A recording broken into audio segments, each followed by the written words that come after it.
good morning and welcome to Breakthrough Walls. I'm Ken Walls and I'm your host, and today is an awesome day. Here in the United States, tomorrow is Thanksgiving, so a lot of people become more mindful of what they're thankful for and grateful for. And I'm grateful for everybody that watches this show and everybody who shares this out. That's a huge blessing for me, so I appreciate that in advance. So today I have a very special guest on. Her name is, and I'm not going to butcher it, I promise you, her name is Tressa Haney, and Tressa is a transformational life coach and mind mastery coach, and I don't know her that well yet, but hopefully after this show we'll know her a lot better. So I want to go ahead and welcome Tressa to the show. Tressa, welcome. Thank you for being on. Thank you for having me.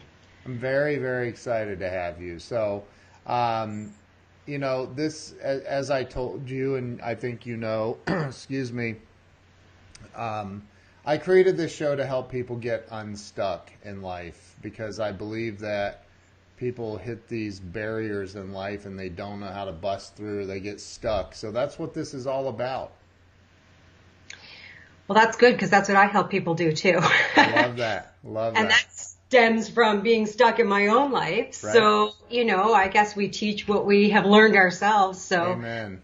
When I started to approach 40, I started to feel like I was not meeting the milestones that I wanted to meet. And I didn't really know what to do about it, So I had to learn it all. It took me quite a few years, that's for sure. But I feel like I'm in a really good spot now, and I just love to teach other women, especially that hit the life crisis, if you will, and try to figure out what they want to do with the second half of their life. Well, why don't we start with the first part of your life, and let's talk about first where you are from, where you were born and raised. I was born in a little seaside village on the very east coast of Canada in Nova Scotia, a little place called Prospect for any of my people watching. And I stayed there my whole life. I'm a military wife now, so we've moved around a little bit throughout the country. But I spent the first 40 years of my life in Nova Scotia. Wow. On the sea? In the sea, practically, yeah. Wow. Throw from my bedroom window and hit the Atlantic. That's awesome. Awesome. But it's cold up there, right? Yeah, I'm in Ottawa now, so it sort of mirrors New York's weather. Oh, okay. So, it's cold, but yeah, it's you guys have weather too. Yeah, I'm in Ohio. We've already had ridiculous amounts of snow this year. I'm like, what? Normally we're dreaming of a white Christmas, and now this year it's like, wow. Dreaming of Thanksgiving, huh? Yeah, right. So, what was it like growing up for you? I mean, with your as a child, what was it like for you? Well, I'm the oldest of four, and I'm just a regular family, my parents and the four of us, and my mother basically stayed home, with us kids, and my dad worked for the federal government, and everything went well, and, I had a pretty typical childhood. And when I was 15, my 11-year-old sister was hit by a car and killed. And that changed our whole family forever. And so that sort of started me on a trajectory that, I had no control over, and, my parents had no control over it either. So it just changed everything from that point going forward. Yeah. Well, that had to be painful for everybody. Yeah, I think the biggest thing, like looking back, is that I realized that it was very painful for us kids to watch our parents be so heartbroken. Yeah. So, it was hard to lose my sister, but when you're a kid, when your parents fall to their knees, that's a little bit more of a, that's your security, your safety, your everything is kind of shaken. So, yeah. And I had my other two siblings were quite young, 4 and 6, and I was 15. So, kind of adopted the role of looking out for them. I always was kind of motherly to them, but, probably Yeah. far more after that. Yeah. Yeah, I'm sure. Probably very protective as well, I would Yeah, imagine. well, they're just little kids, and Yeah, mom and dad were having a really hard time. I mean, yeah, it was hard. yeah. Yep. I can't imagine. I cannot imagine. But so you went to in Nova Scotia. You went to school there, high school, all through it, right? Yep. Yeah, we Okay. have high school in Nova Scotia. Oh, you didn't have high school? Yes, we do. Oh, oh, Yes, I didn't finish high school. I actually found it very hard to go. Like, my sister died when I was just finishing grade 9, and then so I still had to do 10, 11, and 12, and really, I really wasn't doing well. Although I thought I was doing great, because when you're a teenager, you think you're just you know everything. cat's meow, Yeah. right? Yeah, and I did end up leaving school and didn't finish until I was 40. Oh, wow, really? Finally, I graduated from. Yeah. Wow. We're having a little internet hiccup here. I don't know why. Um, can you hear me okay? Yeah. Okay, good. So you ended up graduating high school when you were 40. Yeah. It Nice. had bothered me my whole adult life, but as we all kind of get, well, I get at this point in my life, is that everything is either based in fear or based in love. Right. So I was afraid to go back to school. Like, what if I couldn't do it? Or, it was just high school, but I was really afraid, I think, of Yeah. a lot of things. I had a lot of anxiety and overwhelm throughout my adult years, which I have connected back to losing my sister. Sure. So, Sure. yeah. And that's understandable for sure. I would think for most people. So you when did you stop going to school? I was in grade 12. Oh, were you? Yeah. I Okay. was like right on the cusp of graduating, and Yeah. Yeah. for whatever my teenage brain thought, this is enough. I'll just leave now. Yeah, yeah. I can totally relate to that. I did the same thing, same exact thing, actually. So, so what did you do after that? I mean, did you get a job? Did you go get married? Did Yeah. you? I moved out. I found someone to live with and proceeded to have children. And Wow.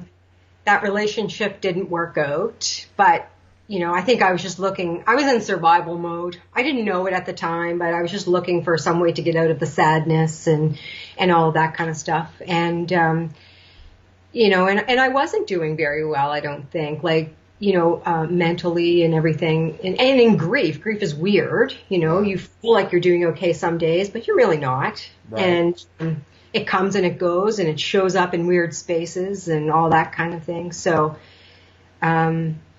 yeah, I found a guy and had 2 kids with him, and now they're in their 20s. Yeah.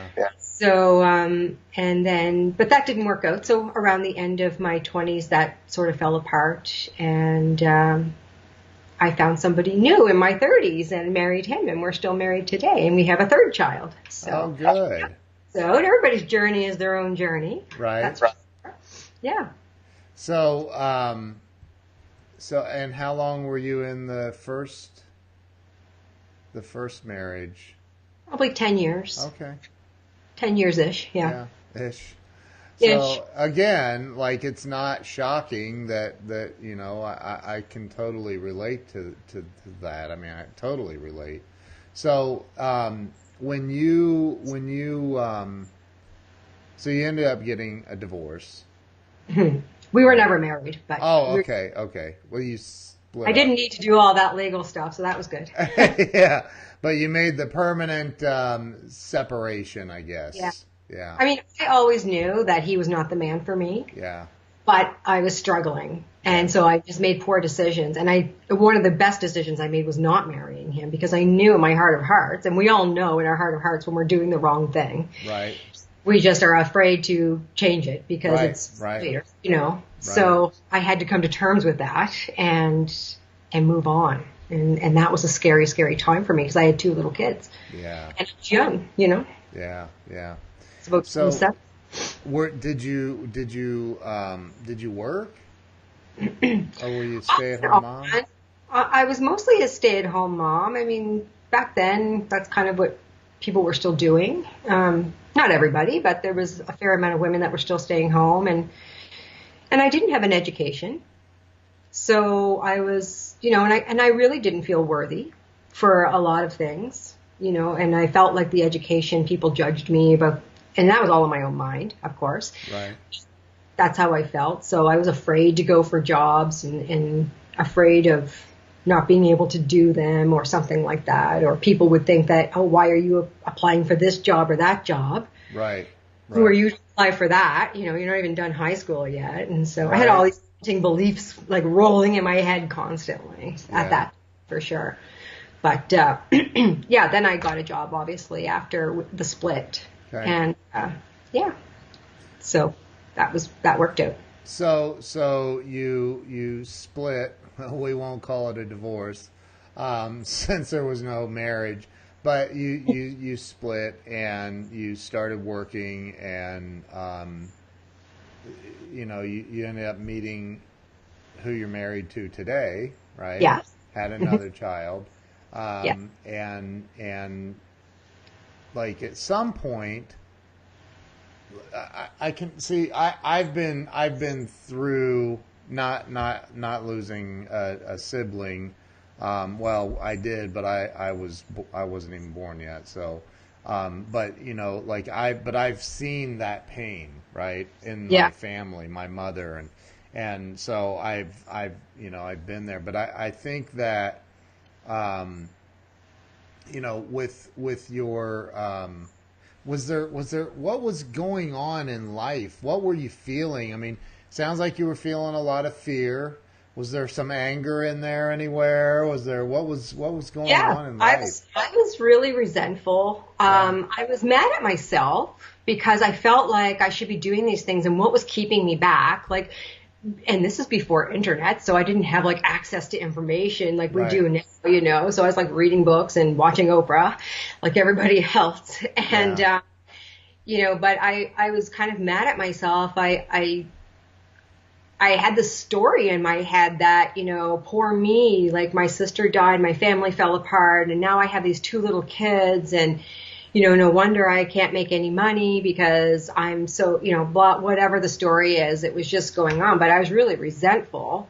Yeah. That, sure. And even after I got married, and I had a pretty good job, but then I had to quit my job because we moved, and it wasn't until about, 5 years ago that I really was like, okay, like you can't be, and as life happens, you meet people that point things out to you, or they show you the way. And I met this coach, and she said, I can help you. You're resentful.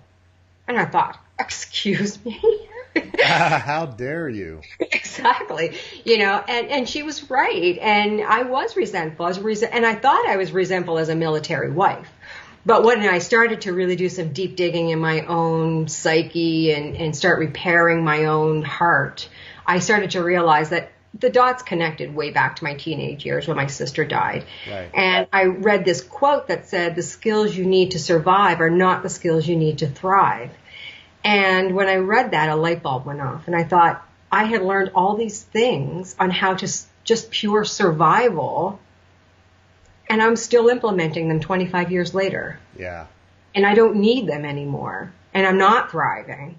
So I had to learn to be vulnerable. I had to learn to ask people for help. I had to learn to, open up my heart to other people. I had shut my heart down so that I didn't get hurt anymore. Right. So all these things that were going on. And so as my, adult years went on, I started to realize, like, this is not working, obviously. I'm not happy. Right. Although if you would have looked at my life from the outside, everybody would think, well, you have a great husband, great kids, you guys are not doing too badly financially and all this kind of stuff. But, I just wasn't happy with myself. Right. Right. Yeah. So, and let me ask you this, because again, I've been there. Good morning to everybody coming on the stream, by the way. Thank you guys. And thank you for anyone who shared this. So What were your closest friends like?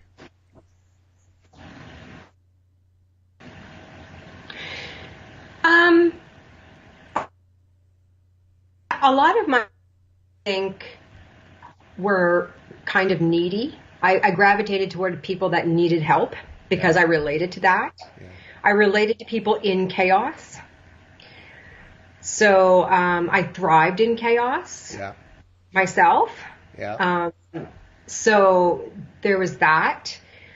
But I did have some friends that I still have today and I'm quite close with that, were really, people that were problem solvers, and I was always an advocate for other people and things like that. So, my heart for helping other people was there. I was just using it in the wrong way. Right. And it was almost a self-service of myself, like helping other people to make myself feel better instead of, Yeah. making them, for their benefit rather than that. Right.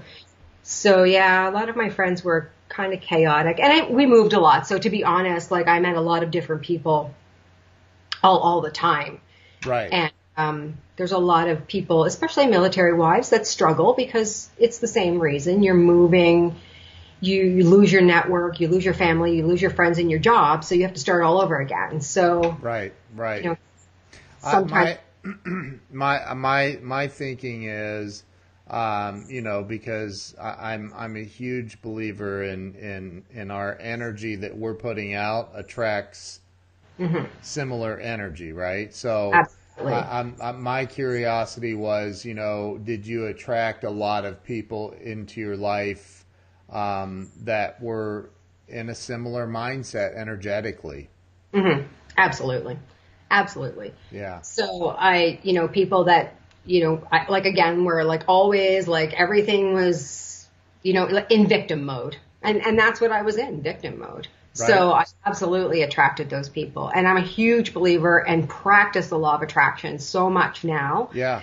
And, I have totally turned that around, and I'm very into meditating and visualization and really putting out different energy, and it changes your entire life. Yes. So yeah, I totally agree with you. And now I don't need to save the world. I don't need to save everybody, Right. and I can just be myself and help people in the way that I can help them constructively to help themselves Yeah. because the Yeah. answers are within them. And so, yeah, you're right. Yeah. I did attract those people for sure all through my 20s and most of my 30s. And it's interesting. I didn't ask that to be in a place of judgment. I've been there, right? Like it's like I told you before the interview. I have 16 and a half years sober, and when I got sober, like all of my friends disappeared. Like they just disappeared, You were, and I got new friends. And then as I continued to evolve, meditating every day and doing everything that I do spiritually and physically and emotionally, the bad people just fall off. They go away. And because, right? Have you seen that in your life? absolutely. Right. And that's what I tell people all the time. And I hold a web class, usually every Thursday, and it's about like 5 shifts you can make in your life today. And one of them is setting boundaries, and not to people worry about setting boundaries, like you're going to hurt other people's feelings. Well, not really. They just can no longer put up with you, and they just go somewhere else to find what they're looking for. And the people that will respect your boundaries come towards you. So it's very empowering, I think. And I didn't know that. I Yeah. was worried about offending people all the time. And you don't have to be mean or anything. You can do all of that with love in your heart, Yep. and to be sweet to people, but just put your personal boundaries. And Yeah. I'm a recovering people pleaser, so I Yeah. don't have to do that anymore. That's good. Right. That Well, all. and like again, you said you don't know who Grant Cardone is. Well, Grant's a friend of mine, and he's probably the number one sales trainer in the world. He's got $1 billion in real estate assets. I mean, the guy's phenomenal, and he has these bracelets that you can get at grantcardone.com. Don't be a little that, and no negativity is another bracelet he has, and so it's taken me. I'm 50 years old, and it probably at about 45 years old, after being a sales trainer, after owning companies for 30 years, it's taken me that long to go, wait a minute. I've judged myself for so long, but I'm actually surrounded by a lot of idiots that genuinely affect my behavior and my thoughts and everything else. And I never recognized that until about 45 years old. Yeah. And it's powerful, right? I mean, it's powerful when you have this epiphany and then you realize you can just surround yourself with beautiful people. That's it. With kind hearts, and you can create your own existence. It's all there for you to take. Yeah. And people don't believe that, and they're afraid to do it, and they're afraid to push out of their comfort zone, and they're afraid to do all of that. But it's really powerful, and that's why I love working with women that are sort of over 40, 45, 50, and to make that shift, because I started to feel like, quite frankly, I was running out of time. Yeah. I was turning 40 and I was thinking, okay, I literally, if I live till 80, am halfway there. What am I going to do with the rest of it? Am I going to be afraid of my own shadow the whole time? I can't do it. Right. And so I want to, my mission is to show other women that it doesn't have to be like that, because we're nurturers and people pleasers, I think, at heart. We give up a lot over the years for the family. I think it's still an uneven shift. It is what it is. It doesn't really matter why. Right. And, it just is, it's a powerful thing to take control, and it's a powerful example to set for your children. And my husband is like, you are the most beautiful, confident woman. I have never known this side of you. And so it's not anything to be afraid of. It's something to be welcomed, for sure. Yeah. And that's incredible. So you wait till you turn 50, by the way. When you get better, I can't imagine. You go into this panic mode. Oh my God. Now you're like, okay, so if I live to be 120, I'm almost halfway there. Almost at midlife. Yay. So, but so you it sounds like you have an amazing marriage. To a great man that's supportive and loves to see you thrive and grow. Yeah, he is. And he's growing too. You can't, if you change, everybody around you sort of has to step up, and that's a good thing too. And if they don't, they go away. It's that simple. Yeah. So he loves me, so he had to step up, I guess. Yeah, good for him. Good call. Good call. Yeah. So, so at 40 years old, you had a shift. You said, crap. Oh my God, what am I doing? What was it? What was the moment? To be honest, the moment was we had moved here to Ottawa. So we're in Canada. So hi to my Canadian friends. We had moved here to Ottawa because, and I didn't know we were going to move, but that's military life. It happened. We did it. And we moved here so my husband could train. He's a critical care nurse in the military. And it didn't work out the way it was supposed to. I had to turn down a job with the federal government because it didn't work. I didn't have the support networks. I had just gotten here. And then they ended up sending him away for 9 months. And I thought, I left 2 kids behind in Nova Scotia. I don't have any friends here. Now I'm alone in a city. I could have just stayed behind. Right. And had all, my kids be together, and I could have stayed behind. And, and in that moment, I just thought to myself, what the heck is going on? I am not in control of my life at all. And I was so mad. I was so upset. And I didn't know what to do about it. And I had this, I don't know if it was divine intervention, but I just thought to myself, this is a huge shift. Something is going to happen. And I didn't know what it was. So in the meantime, I did have a job, weight loss coaching. And the person that hired me was a beautiful mentor to me. So if she's watching, she knows who she is. And she believed in me. So I had about 2 years before that, or maybe a year, of working for this woman where she believed in me every day. And every day she encouraged me. And so I had that building of a foundation. And then I met this coach that said, "You're resentful." And I thought, who are you? Wow. And so, but I could feel a shift happening, and I decided to drink it all in, and I invested money in myself. I hired that coach, and I started to do all the work that she told me to do. I started to seek out, you're the sum of the 5 people you spend the most time with. So I started looking for people that I wanted to be like. Like, I really didn't know what to do to change my life. Right. But I just thought, okay, just one little step. Like, don't look down the road 10 years and think, I have this great big plan. Just one little step at a time. And that's what I did. I found somebody that I admired on Facebook, and I started to follow her, and I started to mimic her, and I started to smile more often and take control. I didn't make any decisions for myself. None. Wow. Basically, even to where we went to eat. I had given up all of that control. And I think that's when I started to realize that was a dot that I needed to connect back to shutting myself down when my sister died. Don't make any ripples in the water. There's already enough pain going on. Don't cause any trouble. Don't get anybody upset. Yeah. Just be quiet and accept everything that's going on around you, and be as helpful as you can, and all that kind of stuff. And so that's just sort of where it started to shift for me. So you're saying that up until this point, you didn't decide where you were going to eat. You didn't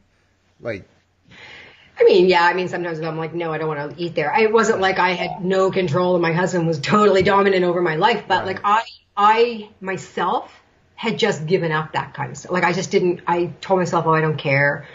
And one of the things is that I needed a car, and I just said to my husband, just get me something. I don't care what it is. And my boss was like, don't you want to know what you're going to drive? And I'm like, oh. He'll buy me something that I like. He knows what I like, and she's like, don't you want to pick out the color? And I'm thinking to myself, why would I even care about any of that? But then I started to see her point of view. It was like, this is going to be yours. Why don't you have any buy-in to what you're doing here? And that kind of became an aha moment for me as well. Yeah. Wow. So you was it because maybe you didn't trust your own decision-making abilities, or you didn't or didn't feel worthy? Yeah. I think I didn't feel like I deserved the opportunity. I feel like I didn't make very much money. Yeah. I had come from a job where I was making pretty good money, and then I had to quit that job. And for 4 years, we lived in a space where there was no work. We lived in a very rural place where we were posted. Oh, okay. I didn't have any work for that 4 years. And then we moved to Ottawa, and I had a job that was only part-time. Didn't make very much money. So I started to equate money with power. And the less money I kept making, the less power I felt like I deserved to have. And not that my husband made, he didn't care his income was family income. It wasn't anything about him. Right, right. Me. Yeah. So I think that's what it was, and I just stopped making decisions. I just let him, over the years, make the decisions. Yeah. And it's actually kind of, when you're a military wife, your whole life is about supporting somebody else's career goals.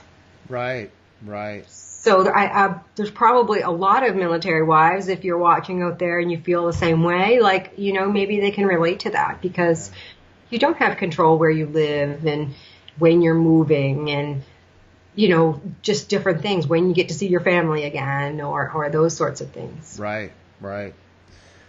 So you had this moment, and you hired a coach. Yep. And this coach helped you get through those things, those blocks. Yeah, she taught me emotional freedom technique, tapping, for people that know it as tapping, and I went and did an intensive weekend, and I had no expectations of the outcome. I knew I wasn't going to walk out Sunday and be a changed woman forever. Right. But I knew that it was going to have an impact on me. And one of the things that I learned, and I call my program Unapologetic Over 40, because I looked at this woman, and although she obviously had a lot of money, she had a lot of people working for her in her home, she was unapologetic about it. She just felt like she deserved that. And I thought, that's what I want to be. She wasn't, there was no airs about her. She didn't lord it over anybody. She just said, I work hard. Yes, somebody does clean my house for me and cook some meals when I need it. And somebody does my administrative work and cleans my cars for me and things like that. And it was just a lifestyle that I didn't even know anything about, you know? Yeah. So I just thought, wow, like she's just really unapologetic about that. And I thought, that's what I want. I want to feel unapologetic about being successful, being me, being confident, being worthy. Yeah. That's what I wanted. So she was one of my 5 that I sort of drew in so that I could mimic their behavior. That's awesome. That's awesome. So you, so there was a shift that started happening, and it probably wasn't like the lights coming on all of a sudden. It's a gradual thing, right? Yeah, it's a process for sure. Yeah. So, and that was how long ago was that? Probably 4 years ago, maybe 4.5 years ago. Okay. Yeah, I'm 44 now, so it was, Okay. I mean, and to be honest, I was feeling some of these feelings a few years leading up to 42. Like I would start, it doesn't happen like you don't wake up one day and think, okay, this is enough of this. This has got to change. Right. You're thinking this little voice in your head's going for a while. Right. And then, something happens and it's the straw that breaks the camel's back. And was there an event that like occurred that you were like it was them sending my husband away once we had moved for months. Getting that message was like, okay, you've got to be kidding me. And I used a much bluer words, I'm sure, but I was like, and I had left 2 kids behind because they didn't want to move. So I was really like PO'd about that, know, and, I just thought, how did I get myself in this situation? Right. So that was probably the catalyst. And then I started to seek out some solutions rather than complaining about it further. Right. For 10 years. But I literally had this conversation with somebody a couple nights ago that, it amazes me how many people stay stuck in victim mode. And literally, because I do some coaching as well, and it's very difficult to get someone who has been a victim for 30, 40, 50 years. It's very difficult to help them have that shift. It's very difficult. Yeah. And it sounds like you went there. Yeah, well, it's a process, and you have to be ready to step into it. Yeah. So if somebody is really feeling it, and if they're ready, then when they come and see you, and right away, if they start telling you all the reasons they can't do it, then you're like, you know what? Come back when you can do it. Right. Because I believe in being very direct with people, and I'm very direct with myself now. I don't give myself any slack for BS. Because there's no room for that. Nope. And you can continue to tell yourself the lies or the stories that you want to tell yourself, but you have to know that nothing will change until you decide to change that story. That's the bottom line. Yeah. And then when you're in that space, there's all kinds of beauty in moving forward. Yeah. And it just is like every day. I had never known happiness or real joy until a few years ago. To wake up, and no matter what happens, I mean, that's the difference is like, your car breaks down, but you're like, you know what, all right. It's not like, it doesn't like take you down for a week or something. Right. It's just like, okay, that happened, or, whatever this case may be, you can just deal with it because now you have the tools and things will be okay. Sure. And you can just move on. And everybody has things that happen in their lives. I mean, I lost a sister. You were an alcoholic, but it doesn't mean that your story is any worse than mine or mine worse than yours. Right. There's a solution for it. Everything's relative, right? And it's like if everybody in the world were to get together and throw all their problems in the middle of the room, and you could pick up any problems you wanted and carry that with you, well, it wouldn't take long until you would bring back the other person's problems and ask for yours back. Yeah. Right? Because you're used to that. And what you would find, I think, is that you're the root cause of most of them. So, exactly. Right? So it becomes a thing that you can fix. Like if it's yours, you can work that out. If it's somebody else's, it's like, here, take these back. I don't want them. Right? Yeah. Like last summer, I went back to Nova Scotia with my youngest child for the whole summer. And at midsummer, I'm not used to living around my family, by the way. So, as much as I wanted that when I got there, be careful what you wish for sometimes. I just love them dearly, but, you're not used to it. And it happened. It was like one thing after another. Like people were talking to me, like the camp said something, my daughter had did something. So I was dealing with camp counselors and just one person after another. And it was like 5 or 6 things. And I said to my friend, I said, I don't know what is going on. One more person can't call me up and say blah, blah, blah, blah, blah. And she said to me, you're attracting that. Right. I was like, excuse me. Yeah. But, I knew I love this person and respect her so much, and we're both very into law of attraction. I was like, oh, I am making all these problems for myself. And as soon as I changed my thought process and I started gratitude and start really appreciating, all of that fell away and it resolved itself and I got back into my space. And that's the beauty of where I am now. And that's what I want other women to be. I'm just so passionate about seeing people that are so stuck to be here.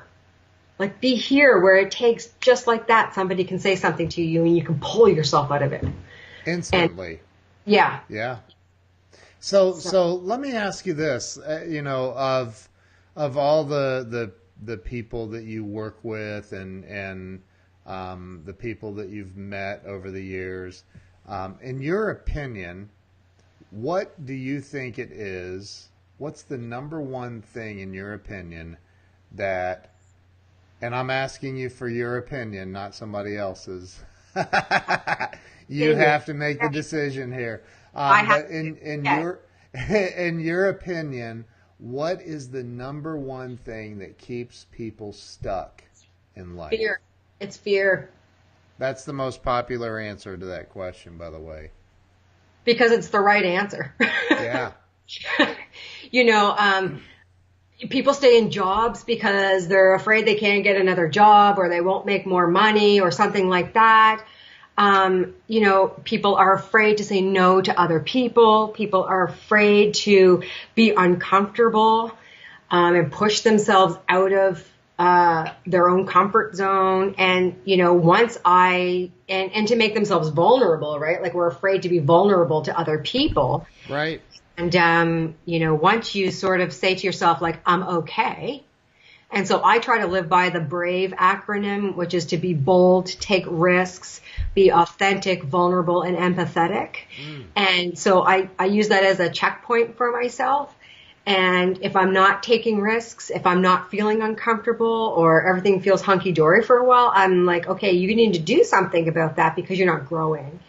And then you start to thrive on that. It becomes a little addictive getting out of your comfort zone. Yeah. Because then you're like, okay, I'm going to try this. I'm going to try this. So, I did a public speaking event for the first time, telling my story to a room full of people at a bereavement conference.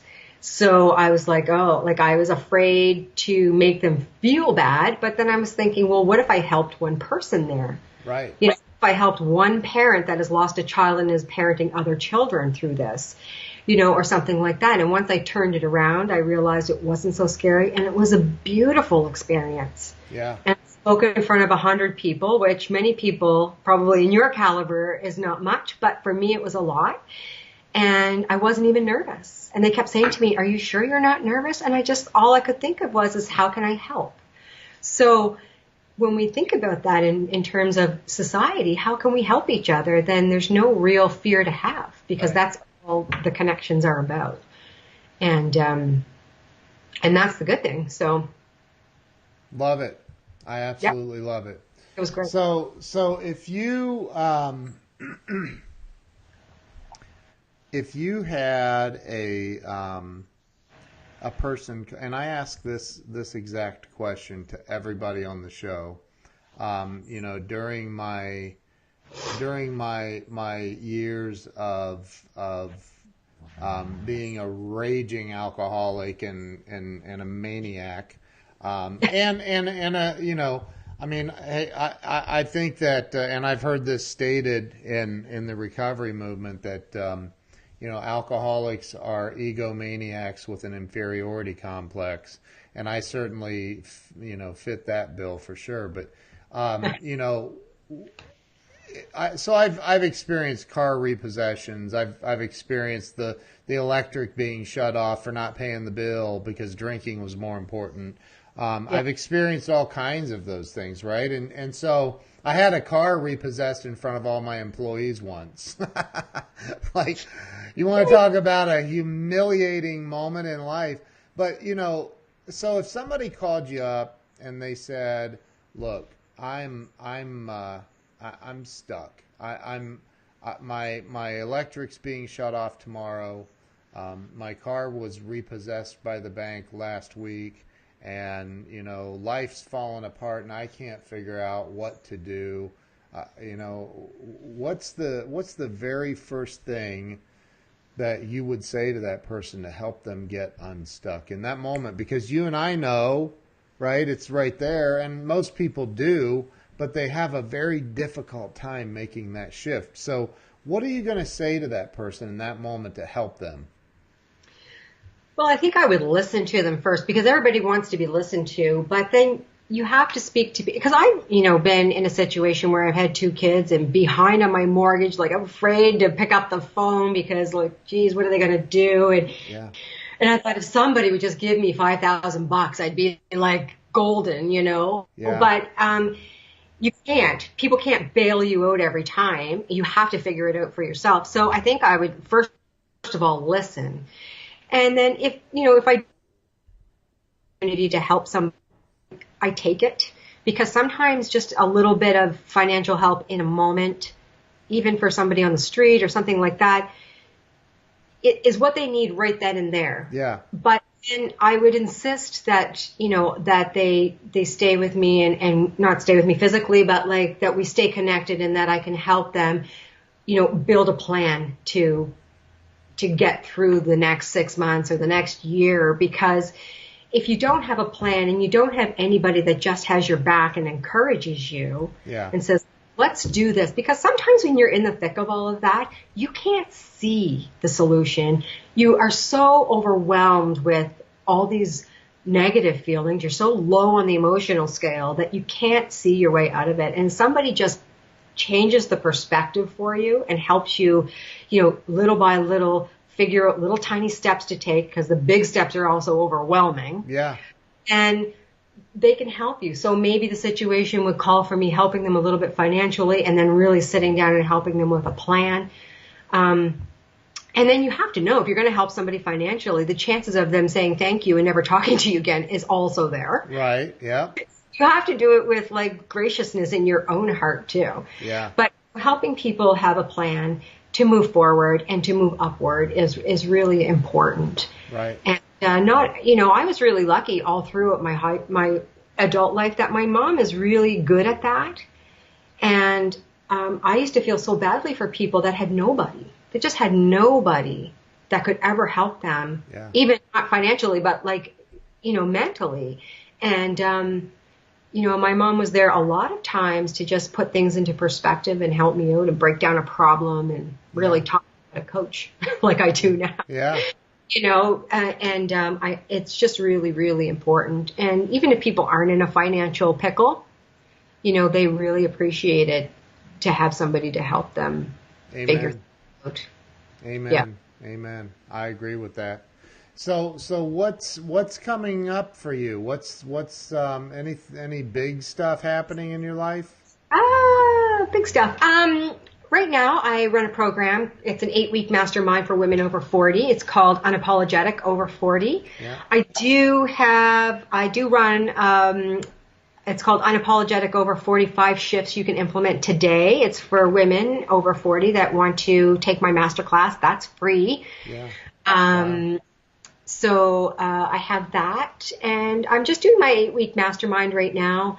I'm quite active on Instagram and Facebook, and I do interviews as well because I love talking to people and getting their perspective. I have a 12-week program that I put women into if they want a bit of a longer program, because I think it takes time. Yeah. People want a quick fix. Like, I'd like to do like a 4-week whatever, right? But it really does take longer than that to relearn, because you have to unlearn all these things, and then you have to relearn a bunch of stuff, So I have a 12-week program, and I love working with military wives too, because they often can get stuck. Yeah. Resentment mode, and it's hard to make choices when you don't have a lot of, or you perceive that you don't have a lot of freedom over your life. Sure. Yeah. And people can find me at coachtressa.com if they want to get in touch. And what social media? How do people follow you on social media? I'm at Mastering Her 40s, all spelled out, FORTIES. Okay. Yeah. And your personal Facebook page, or just Tressa Haney? Okay. Cool. Just me. Yeah. So Tressa, what's one last? What's one, like, be it female? I know you work generally with just women, but everybody needs a boost now and then.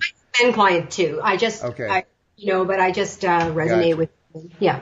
But what's one last piece of advice you would give to anybody? Because quite frankly, I know that you had I would bet anything that in your 20s with those 2 babies and the not husband, but in your partner, there you go. But I would bet anything that when you were in your 20s going, through life, if somebody would have told you, hey, in your 40s, you're going to be this transformational life coach, would you have believed them? I would have felt like a hot mess on the inside and thought, what are they talking about? Right. But I think the biggest thing to realize if you're in your 20s is that it's okay. Yeah. You've got lots of time. Your story is your story. And you will go through life experiences and learn just like the rest of us. But get out of your own way and try new things and get out of your comfort zone. And be happy with what you have right now. Okay? Because I think that's one of the biggest shifts you have to make, is just looking around you and saying what you have and being satisfied with that, yet still always trying to up-level yourself in some way. And I saw Lewis Howes speak for people that don't know him, they can find him online somewhere. I was at a conference in Hollywood in September, and, he said, I always have a coach, always have a coach. Yep. And I thought to myself, that's a good idea. And so I hired a coach again. I was just telling you, somebody we both know. So I hired a coach now for the next 6 months to up-level me, because I feel like, we always need a mentor and somebody in our corner pushing. Yeah. So, if you have, and the money is there. Yep. The money is there. I took a $10,000 program last year. I didn't even have a job. And I quit. I had a part-time job, but I quit my job in the middle of it. Wow. I didn't have any money. So, but I found it because I wanted to make a change. So investing in yourself is a really great thing, no matter who it's with. Yeah. I know Lewis Howes. He's from right down the street from where I'm sitting right now. Yeah. And great man. He's the School of Greatness. He's a great dude. I love his podcast. And I also saw Sunny Lenarduzzi, and she's a fellow Canadian, a YouTube giant. And at this conference, the conference was from Carolyn Saldo. I don't know if you know who she is. I don't. Oh, you should have her on sometime. And Chris Winfield was also there. Okay. And he's a pretty big guy in that world too. So, just being around and by the way, I booked that ticket without any money. I put it on my credit card because I was like, you know what? I need to be in the presence of people that are doing great things. Yep. And so that's out of my comfort zone. I went on a whim to another country by myself, That's to awesome. Hollywood, which I loved. Go to Hollywood, everybody.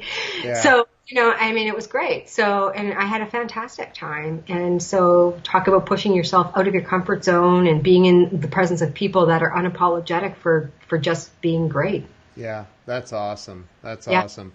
So surround yourself with amazing people, have a coach, and work on that mindset shift. I mean, it's got to happen, right? Yeah, and my sister's a musician, and she said I always play with better people. That's how I learn. So That's right. it's the same thing. Yep. So you just have to be around people that are doing what you want, so that you can strive towards where they are, Yeah. and they'll mentor you. Love it. I love it. Well, Tressa, thank you very much. I really appreciate you coming on. An hour goes by really, really quick, doesn't it? Yeah. So I'm very grateful that you took the time to come on the show. And everybody that's watching or the replay viewers, make sure you go follow Tressa on Facebook and Instagram and everywhere, right? Oh, At we froze. We froze for a second. What was that? at Mastering Her 40s on social media. At Mastering Her 40s on everything. Awesome. On- Awesome. Well, thank you so much. I appreciate you coming on. And yeah, everybody in America, happy Thanksgiving. Everybody have a great Thanksgiving tomorrow. Yes. To all of our American friends, happy Thanksgiving. We've already had ours. We're already done our turkey. Yeah, that's awesome. Tressa, thank you so much. You have a great day. Everybody have an awesome day, and we will see you guys on Friday. So thank you so much. I appreciate it. Don't hang up. Don't hang up, by the way. All right, we'll Okay. see you guys. Bye. Bye-bye.